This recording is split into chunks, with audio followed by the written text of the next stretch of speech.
জানুয়ারি ঠিক এভাবেই মুহুর্মুহু বোমা হামলা চালিয়ে মার্কিন বাহিনী তুলে নিয়ে যায় ভেনেজুয়েলার প্রেসিডেন্ট নিকোলাস মাদুরো ও তার স্ত্রীকে। মাদুরোকে তুলে নেয়ার পর নড়েচড়ে বসে পুরো বিশ্ব। মার্কিন বিরোধী অন্য নেতাদের ক্ষেত্রেও কি ট্রাম্প একই পথে হাঁটবেন? সামনে আসে সেই জল্পনাও, যার মধ্যে অন্যতম রুশ প্রেসিডেন্ট ভ্লাদিমির পুতিন। বিষয়টি অবশ্য এবার জল্পনা থেকে সোজা পরিণত হয় প্রশ্নে। মাদুরোর মতো পুতিনকেও ধরে নেবেন কিনা সাংবাদিকরা এমন প্রশ্ন করেছিলেন ট্রাম্পকে। তবে তিনি যে সে পথে এগোবেন না, অন্তত পুতিনের ক্ষেত্রে জানালেন সেই কথাই। আমি মনে করি পুতিনকে আটক করার প্রয়োজন হবে না। আমার সবসময় পুতিনের সাথে ভালো সম্পর্ক ছিল। তবে আমি খুব হতাশ।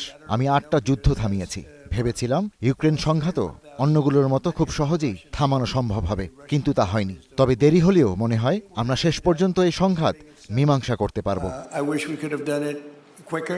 শুক্রবার ভেনেজুয়েলার তেল নিয়ে মার্কিন কোম্পানিগুলোর প্রধানদের সাথে বৈঠকে বসেছিলেন ট্রাম্প। ওই বৈঠকেই পুতিনের প্রসঙ্গটি তোলা হয়। ট্রাম্প দাবি করেন, ইউরোপীয় দেশগুলো ইউক্রেনের পাশে থাকলেও পুতিন তাদের ভয় পান না। তবে পুতিন এমন এক যুক্তরাষ্ট্রকে ভয় পান যা ট্রাম্পের নেতৃত্বে রয়েছে। ইউরোপ ইউক্রেনের জন্য অনেক কিছুই করেছে, কিন্তু সেটা যথেষ্ট নয়। এটি স্পষ্ট যে প্রেসিডেন্ট পুতিন ইউরোপকে ভয় পান না, তিনি ভয় পান যুক্তরাষ্ট্রকে, যা আমার নেতৃত্বে আছে। ইউরোপের প্রতি পুতিনের কোনো ভয় নেই। তবে ট্রাম্পের এমন মন্তব্যে এখনো কোনো প্রতিক্রিয়া দেখায়নি মস্কো। এদিকে ভেনেজুয়েলার তেল নিয়ে বৈঠক শেষে ছাতা মাথায় দিয়ে হোয়াইট হাউস থেকে বের হন ট্রাম্প। মুখোমুখি হন সাংবাদিকদের। এ সময় বলেন, ভেনেজুয়েলার তেল থেকে প্রচুর অর্থ আয় হবে, সে পথেই হাঁটছে যুক্তরাষ্ট্র।